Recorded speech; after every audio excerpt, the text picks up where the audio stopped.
talk about hip containment, or what I sometimes like to call hip neutralizing, where I notice hip issues. It's usually my right hip that plays up.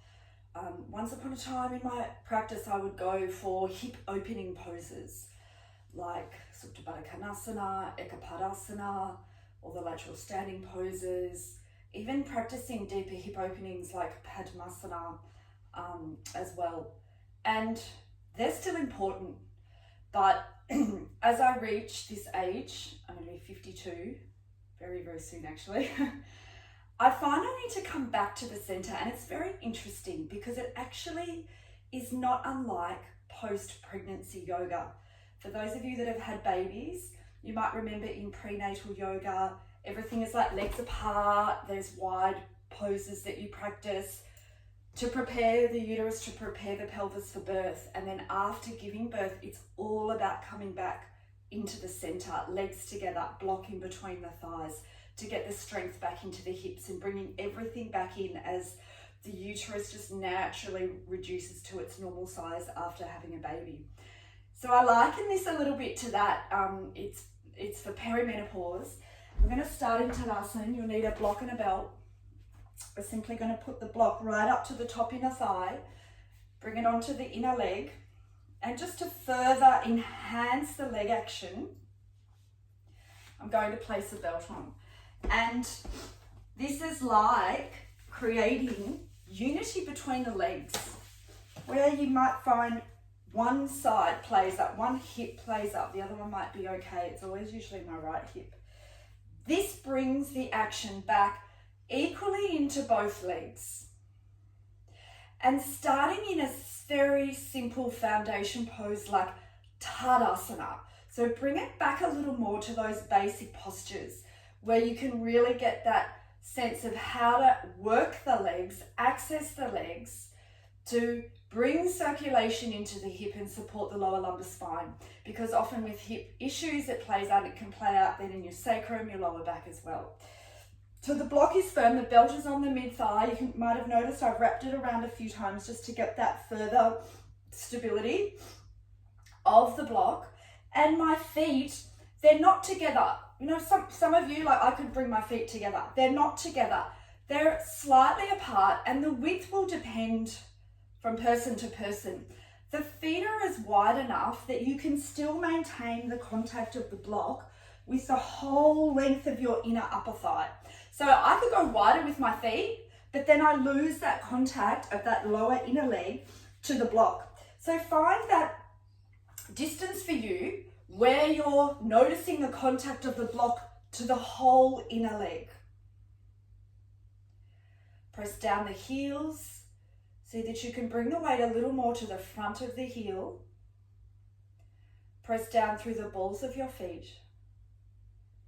Lift your toes slightly to further descend the mounds of the toes. They're pressing down. And then from the big toe mound, spread across to the little toe mound side of the foot. Balance the weight somewhere to the mid sole of the foot. So you don't feel the weight leaning back into the heels. You don't feel the weight overly moving forward into the balls of the feet. The weight of the body is positioned somewhere around the mid sole of the foot, where you're equally pressing the mounds of the toes, the heels down.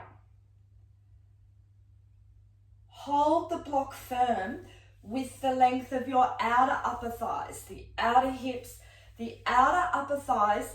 Press in towards the block and use the inner thighs to turn the block back against your back buttock descending.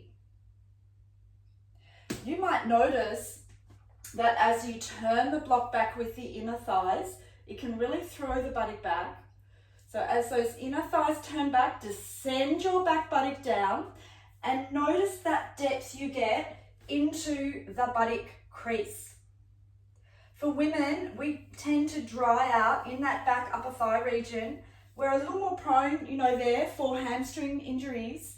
So that broadening of the back upper thigh which is brought in by the inner thighs turning back. That depth in the buttock crease brings blood flow into that back upper thigh, into where the hamstrings insert, deep into the sitting bones, and it's a very nourishing action there.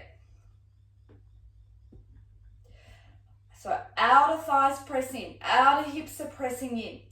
Block, turn it back with the inner thighs against your back buttock descending.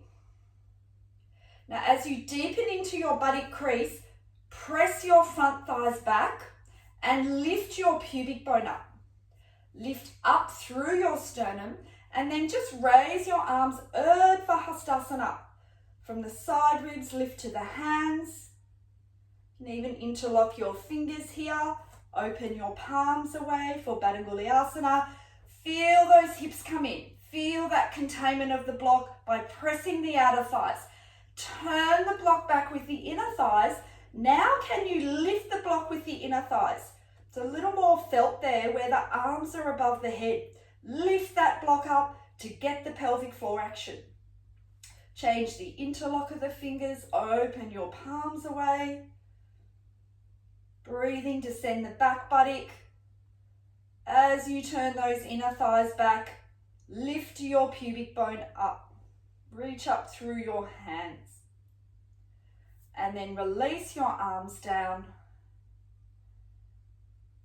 And just spend a few moments there, noticing all of those actions equally felt on your right leg and your left leg.